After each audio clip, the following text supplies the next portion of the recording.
Hey, this is Matt Reflects, and I'm Matt. Um, we got a big one to talk about this morning. When I woke up this morning, I was just doom scrolling as I always do, for a few minutes anyway. I looked in there, you get the headlines on your phone and stuff like that. And one of the headlines that really caught my attention that we really need to look at is that Europe can really, really do some damage to the United States economically, and it's already going to start happening. This whole Greenland fiasco could really come back to bite the United States of America right in the ass. And here's why.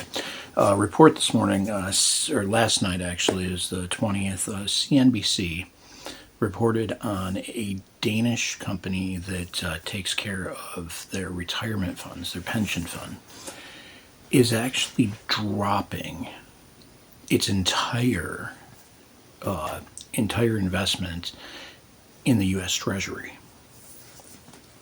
Treasuries are a major financing tool for the U.S. government. Now, people could say, but Matt, we just cut a huge amount of money with the big, beautiful bill. Well, that actually also is part of the problem, right? Well, we always hear, mostly from Republicans, but we've heard this over and over, that we need to cut taxes because when we cut taxes, people can spend money, and that there's truth to that. The trickle-down economics of Reagan had some validity if the billionaires actually spend the money and do the new economic opportunities. And yes, one of the easiest ways to make huge amounts of money is not through pure investment, but through businesses. So there is some validity to it. However, in practice, it has not worked very well. Trickle-down economics works about as well as the trickle-up economic from the bottom up. If you are looking at more socialistic ideas. Now, there is probably a little bit more overall positive to the average person with a trickle-up effect, because when they spend, they produce economic value. But that's a whole different discussion, and really probably the best is a level of balance for both. Here's the thing. When we cut taxes the way we did for the billionaires, which it wasn't really a true tax cut per se, they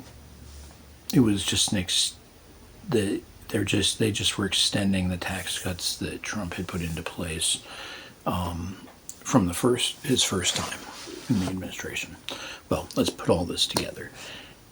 The Danes had $100 million in treasury bonds, and they're exiting U.S. treasuries entirely.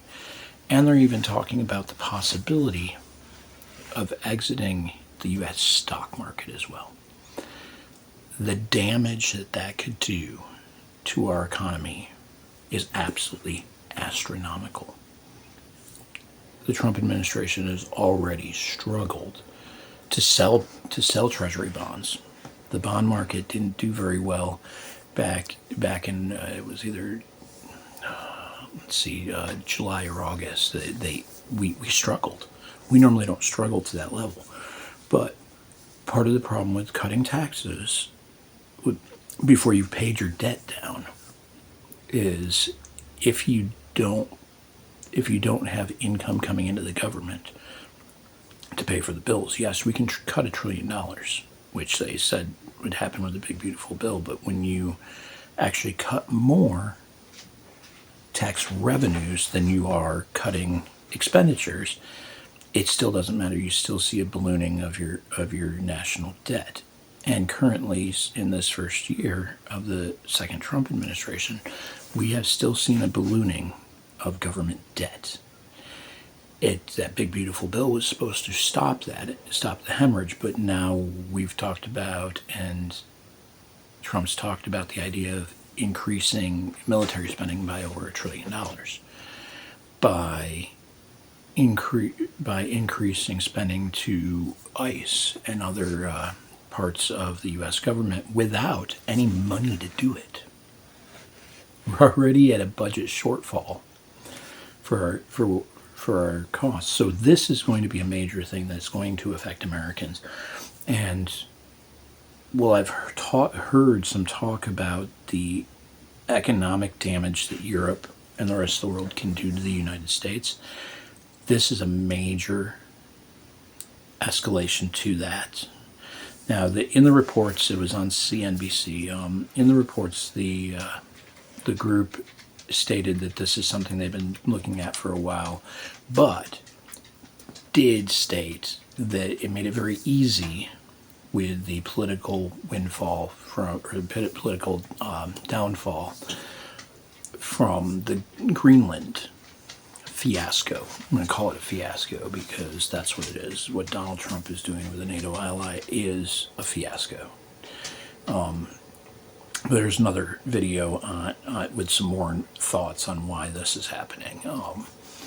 But anyway, I'm going to keep looking and watching this because this is something that could really, really damage a lot of us. And as the baby boomers are aged out, and they're pretty much out of the workforce for the most part. There's some that's still in. Gen X is working towards getting out of the workforce. When the U.S. Treasury starts collapsing, the bond market in the U.S. Treasury, that will absolutely devastate our pension funds, our 401ks, the money that we have saved away as well. So anyway, I'm Matt, and this is Matt Reflects, and this report is something that I'm going to keep following because it could devastate us. Like, subscribe. Till I see you later.